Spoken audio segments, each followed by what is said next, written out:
Aceh Channel. Hari ini kita akan coba berbincang-bincang tentang masalah dunia pers. Beberapa hari lalu, 9 Februari lalu adalah hari pers nasional, hari puncak pers nasional yang diselenggarakan tahun ini adalah di Medan, Sumatera Utara. Dan tiba-tiba, secara tiba-tiba, Presiden yang didolak untuk memberi sambutan menyampaikan bahwa pers kita saat ini tidak dalam keadaan baik-baik saja. Dan beliau mengatakan bahwa ada perpres yang sedang digodok mengenai masalah pers ini. Sebagai praktisi pers, juga mantan ketua PMI 2 periode, kita telah mengundang Pak Tarmilin Usman MSI. Kita akan mencoba berbincang-bincang dengan beliau masalah terutama pernyataan Presiden yang di Medan, Sumatera Utara beberapa hari lalu, juga kita kaitkan dengan dunia pers hari ini. Baik, terima kasih. Assalamualaikum warahmatullahi wabarakatuh. Memang kemarin ketika hari pers nasional di Sumatera Utara, semua hadir, seluruh Indonesia hadir, para wartawan semua hadir, dan semua organisasi wartawan hadir, juga organisasi pers hadir. Memang ketika Bapak Presiden mengatakan bahwasanya pers sekarang tidak dalam kondisi baik-baik saja, jadi semua waktu itu terkejut. Apa maksud Bapak Presiden? Apalagi disampaikan ini di depan semua masyarakat pers. Jadi mungkin dalam hal ini pemerintah ingin mengatur pers supaya pers lebih baik gitu. Pak Presiden mengatakan ini sedang tidak baik-baik saja. Mungkin ini akan dibuat sebuah perpres ataupun undang-undang ataupun ketentuan oleh pemerintah supaya pers ini lebih baik, kan itu yang kita harapkan.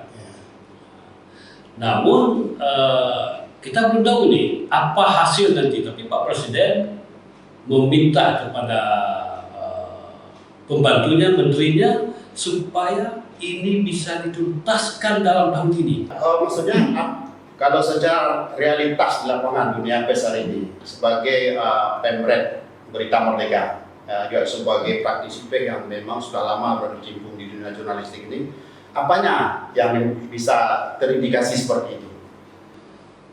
Kemungkinan saya melihat begini, pernyataan Pak Presiden bahwasanya pers dalam kondisi tidak baik-baik saja mungkin ada benarnya.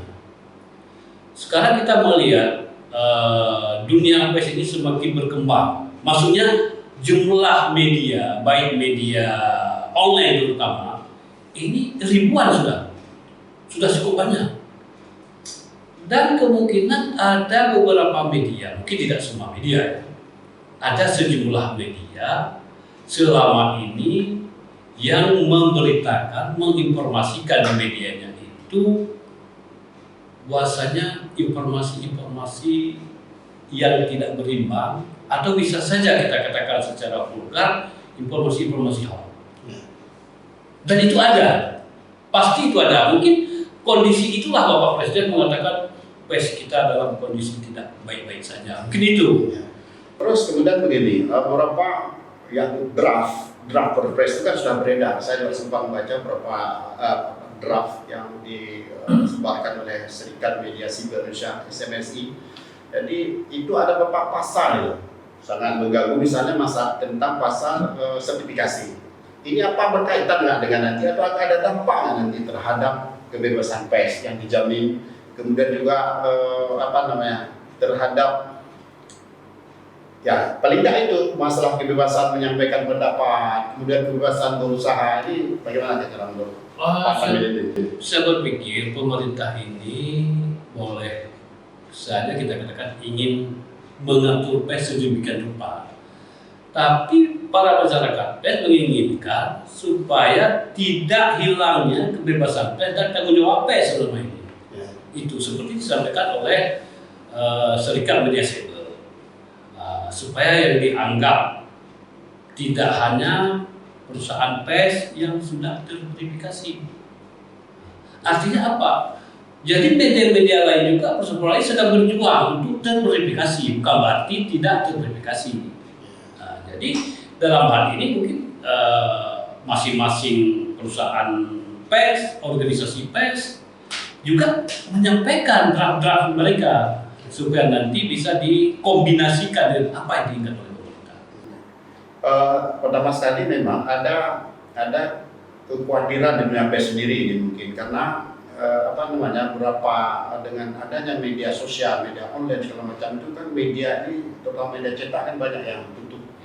Nah, ini juga mungkin menjadi menjadi catatan bagi insan pers sendiri dan juga dampaknya juga apakah berdampak tentang bagaimana kebebasan berpendapat atau penyaluran aspirasi yang lebih beragam lah dengan keterbatasan pers mainstream yang di sana juga dilaksanakan secara undang-undang pokok pers dan juga dilaksanakan dengan berpedoman pada kode etik jurnalistik. Saya berpikir kita masyarakat pers ini tidak dulu bernegatif thinking. Tidak dulu kita bernegatif thinking karena apapun mungkin yang dilakukan oleh pemerintah adalah untuk kesejahteraan pers. Mungkin pemerintah selama ini melihat juga ini pers ini orang-orang pers ini sudah tidak seperti dulu lagi. Perusahaan-perusahaan media ini tidak seperti dulu lagi. Sekarang iklan-iklan dihadapi oleh platform-platform yang lain seperti Google dan lain-lain sehingga media-media mainstream kita terutama media online ini tidak kebagian lagi. Mungkin kalau itu yang dilakukan oleh pemerintah perlu kita apresiasi. Nah, tapi saya berpikir kita tidak negatif thinking dulu. Masing-masing kita seperti saya katakan tadi, organisasi pers, organisasi wartawan, pokoknya masyarakat pers juga mengusulkan draft-draft yang akan diatur dalam Perpres nanti sehingga tidak terjadinya penghambatan atau pengekangan pers oleh pemerintah. Kita menginginkan demikian. Oke, kita kembali ke masalah Aceh. Ya, Aceh kan juga sedang berkembang nih ya. Selama Bapak, apalagi memang dari dulu Bapak seorang jurnalis dan wartawan yang cukup lama. Bagaimana Bapak mengamati perkembangan pers di Aceh khususnya? Ya, saya melihat perkembangan pers di Aceh ini sudah cukup bagus dan baik. Dan semua ini saya melihat dulu ketika pertama kita menggelar uji kompetensi wartawan, banyak orang nggak mau ikut. Tapi sekarang saya lihat orang minta, kapan ada lagi uji kompetensi? Kapan ada lagi uji kompetensi? Artinya ini wartawan ini sudah melihat bahwasanya kepentingan uji kompetensi misalnya adalah untuk dia sendiri dan untuk media dia sendiri. Dan banyak media sekarang yang juga mengikuti aturan yang diatur oleh pers. Misalnya perusahaan media, itu perusahaan media adalah PT, perusahaan terbatas.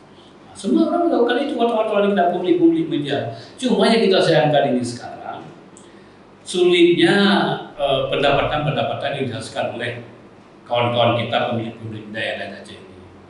Tapi kalau kita berharap juga pemerintah Aceh ini pedulilah kepada perusahaan-perusahaan media.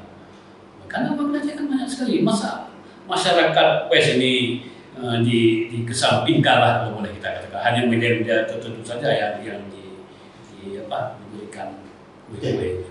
Jadi masalah UKW ini mungkin juga perlu bagi masyarakat. Apa perbedaan wartawan yang punya UKW atau yang belum UKW? Ya, kalau wartawan yang punya UKW kan dia sudah lulus seleksi uji kompetensi wartawan. Artinya uji kompetensi wartawan itu seseorang wartawan itu sudah berlabel profesional. Ada pertanyaan, apakah yang belum UKW tidak profesional? Kan ada pertanyaan juga. Tapi legitimasinya itu sudah ada. Nah, mungkin banyak wartawan yang belum UKW juga wartawan hebat, wartawan sudah profesional, tapi legitimasinya sebagai wartawan profesional itu saja bedanya. Saya pikir tidak ada bedanya lain. Oke, Pak Tamili, terima kasih banyak atas kehadiran di studio Koran Aceh ini. Pemirsa, semoga bermanfaat. Assalamualaikum warahmatullahi wabarakatuh.